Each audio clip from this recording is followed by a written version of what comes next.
Hey,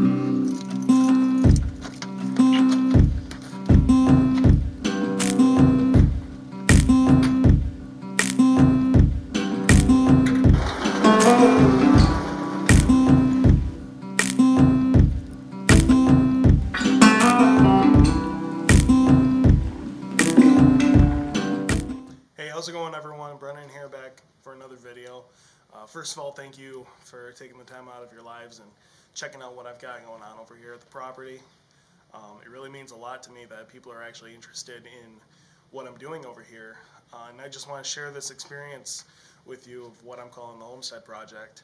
I got a question from a few of my friends about me getting a house, and yeah, that's true. Right now I'm renting the house. It belongs to my great-grandpa.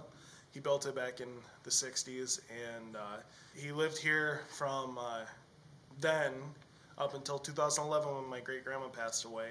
Now he lives over at my grandparents' house. So being able to rent this house and keep it in the family, it was always a goal of mine to one day live here. And I get to share that experience with my fiance, Corinne. I got engaged in October. The video is actually on my Instagram, and there's a link to that down in the description if you wanted to check that out. I did a proposal video, and she was surprised, to say the least. But yeah, this whole experience has been amazing so far. I've lived here since May, and Corinne and I and her parents and my family, we've all been tagging away inside the house, and I'll give you a house tour maybe soon. All the renovations we've done so far, we haven't done any heavy construction renovations, but we've painted and got new flooring. Right now we're in the middle of doing the bathroom, which is becoming a little bit of a bigger project than I originally anticipated. Right now we're standing in the barn, and I thought this was a good place to start, kind of a serious property tour, because this barn, you probably can't see it very well. I'll throw in a couple additional clips here, but this barn hasn't been touched, and my great-grandpa never really threw anything away. He always saved stuff he thought he'd need in the future, and that was a very popular thing to do. When you grew up in the Depression era, you didn't really have a whole lot of anything. You really saved on to things, or held on to things that you thought you'd need in the future. This is a great representation of that time. I got another question from one of my other friends. He asked if we were getting any animals. Right now we're thinking about getting some chickens, and I can't tell if it's a joke or not, but Corinne has mentioned getting a goat or two, and I'd be okay with that. It would all just depend on money situation, and what we've got going on in our lives. I've got my dog Scout over here. He loves it. He runs around the property all day long. We're not getting any cows or horses or pigs or anything bigger. And we're gonna start off kind of small here. My goal in the end isn't to make a farm. It's just to become a little more self-sufficient, so we're not having to spend a lot of money at the grocery store. We can really do things ourselves, grow our own food, most of our own food, and harvest, from the garden that I plan on doing in the herb garden. Hey there, buddy. I'm very, very happy, very fortunate, and very thankful that I get to inhabit out here. I love it. I love it so far. So along with wanting to have a small to medium-sized garden, there's also fruit trees all over the property, all over up here at least. I've got 3 or 4 apple trees. There's a pear tree that didn't really produce a whole lot of pears last year. There's grapevine, and I know that there's a few things I can do with Concord grapes.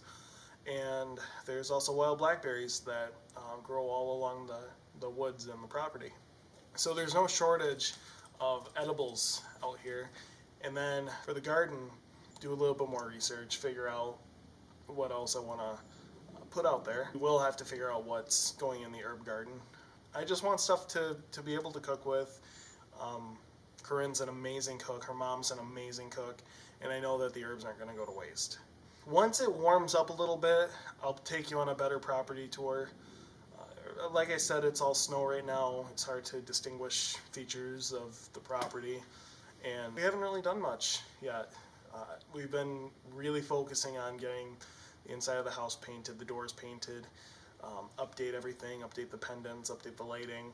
Once I get around to it, I can also probably do a house tour. It's just a work in progress right now, but once spring hits, the projects are going to start getting done outside, and we're gonna have a good life.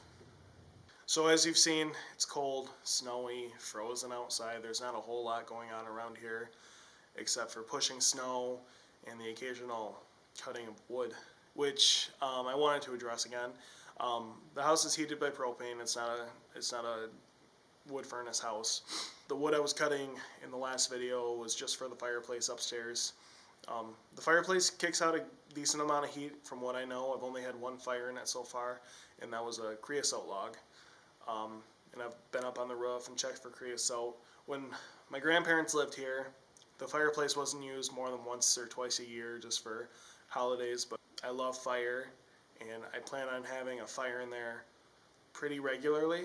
So next year, I plan on either getting my own brush or having a professional chimney sweep come out and just assess the chimney, make sure everything's a-okay with both flues so that we don't have a chimney fire. This was just kind of a little update, and I wanted to just address a couple questions. If you guys have any questions at all or comments about what I could be doing around here to be a little bit more self-sufficient, drop a comment below. Thanks for watching, guys. Like, comment, share, and subscribe, and I will see you in the next video. Thanks for watching.